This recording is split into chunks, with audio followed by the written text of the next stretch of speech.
In the heart of Westminster, the air was thick with tension. Politicians scurried through the corridors, whispers of a shocking new poll reverberating off the walls. What could possibly shake the foundations of the Labour Party? The answer lay in a headline that sent shockwaves through the political landscape. Poll suggests Reform UK has overtaken Labour. As the news broke, Labour leader Keir Starmer found himself at a crossroads. His once steadfast supporters were now questioning his leadership, and the spectre of Reform UK, led by the charismatic Richard Tice, loomed large. How had it come to this? Just months ago, Starmer was seen as a beacon of hope for a party desperate for revival. Now, he faced an existential crisis. The camera zoomed in on Starmer during a press conference, where reporters bombarded him with questions. "What do you say to those who feel betrayed?" one journalist shouted. The tension in the room was palpable. Starmer's expression flickered between determination and uncertainty. "We are listening," he responded, but his voice lacked the conviction it once held.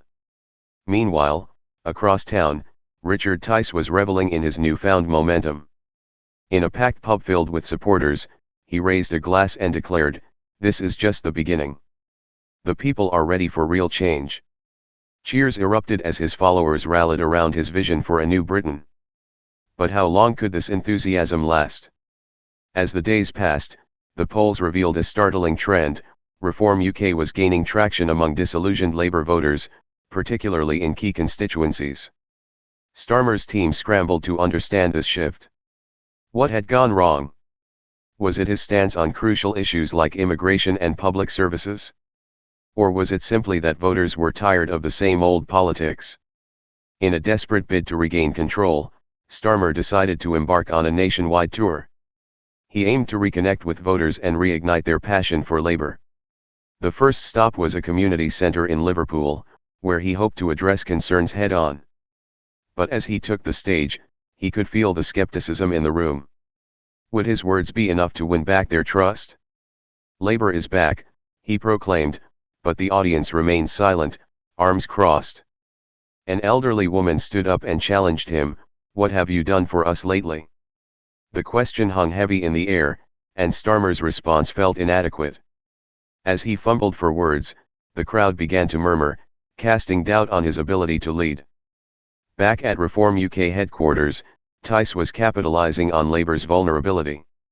He launched a bold campaign ad that showcased disillusioned Labour voters switching allegiance.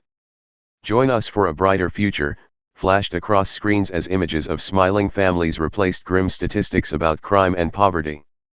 It was a masterstroke that struck at the heart of Labour's weaknesses. As tensions mounted, Labour strategists convened late into the night, desperately crafting a counter-strategy. They knew they had to act fast. Would they pivot towards more populist policies? Or would they double down on their traditional values? The clock was ticking, and every decision felt like a gamble. In an unexpected twist, an influential Labour MP defected to Reform UK, sending shockwaves through Starmer's camp. "This is not just a party, it's a movement," she declared in her resignation speech, further emboldening Tice's campaign. Starmer's team was left reeling. How could they combat this betrayal? As election day loomed closer, both parties intensified their campaigns. Starmer made a final appeal to voters in a televised debate against Tice. The stakes had never been higher. "We must unite for a better future," he urged passionately, but Tice countered with sharp critiques of Labour's failures.